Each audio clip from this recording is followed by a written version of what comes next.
What I want to say is we don't run any ads, and that is telling of the organic reach that we have from the reputation. Yeah, word of mouth, because the reputation we have really does precede us.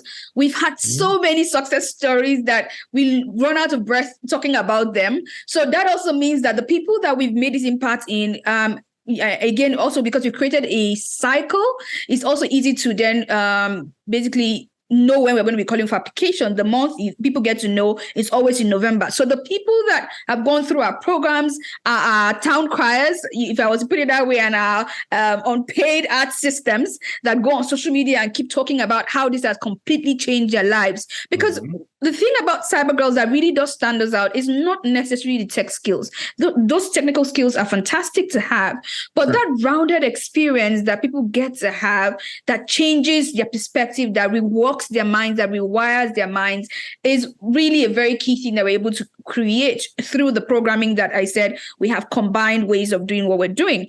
And so what I'm saying that to say is, and just to throw out some numbers, is that we have very strong organic reach. We call for applications in November every year. So organizations or communities that have women that are sort of like would I say our target audiences would then look out for that and then broadcast it in their communities when we publish the call for applications. Another thing we've seen historically is the opportunity portals. So like there are websites that you go to that publish scholarships. They're always looking at what our social media platforms say when we're calling for applications. And then they take that information and they broadcast it for us for free. We also have a lot of, like I mentioned, a lot of the ladies just really talking about what we've been able to do with them. And the numbers show that this has been very effective. So for example, in our second cohort, we were able to attract 8,000 applications. Last year, when we called for applications for our current cohort that is just passing out, we then tripled that number. So we had 20,000 plus applications coming.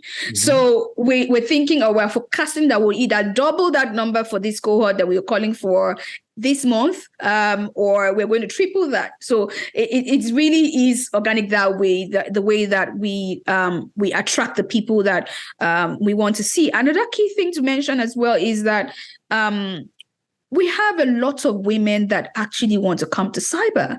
I think those that organic, large number we're able to attract really just tells that what we don't have is maybe the funding to scale the work we're doing. We may not have the funding to actually get a lot more of those women in, but the interest is very high in the African continent for women to come into cyber. What I like about this too, this is just something that sort of came into my mind, is that you talked about how you had to sort of make the case to your parents that a career in tech would be on par or similarly, worthwhile for their daughter as would be a doctor or a lawyer or an engineer or what have you. And I feel like the CyberGirls program here in CyberSafe Foundation is sort of acting like that, like an intermediary to a lot of young women's parents, possibly saying like, here's this program. Look at all these people who have done so well. This is a legitimate sort of course of action. This is a thing that will, lift your daughters out of their economic situations or give them a new sense of purpose, as you said, and stuff like that. So that's very exciting on a bunch of different levels. And Chris, just really chiming in there, we've heard many stories where parents are the ones who have sent them the link to apply. I got to hear about one yesterday as well. Someone who reached out to me sharing her story, because again they're in hundreds, so I can't know these stories until they share them with me. And then she said, she didn't know about. Let me just give some context. She's the best graduating fellow for our current cohort. So she is the best of the very best. She's coming out with like a 90-something% score. So she is a forensics auditor who was just in school, almost finishing her course. And her mom randomly sent her a link, say, have a look at this.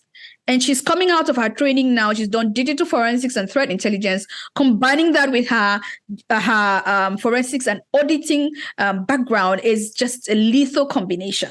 So we find that parents are able to see now with the examples that, one, their girls belong in cyber. And I want to say that with emphasis as well, because for sure. Every week we get people say a lot of things that are against what we're trying to say, which is that this place is for men is what they'll say, so women do not have a place here. I get told that to my face on Twitter. Yeah, often. I believe it. Yeah. So imagine that we're having to face both sides of that. We're having to face people telling our girls and us that, leave this space for us, it's for the boys. And then seeing also that parents because they're able to see clearly that girls who come in here can thrive. We're able to share very resounding and very true success stories that they can also double check, right? Yeah. It then shows that their girls, their sisters, their, whatever you want to call their aunties can fare very well in cyber, can have a thriving, beautiful career here.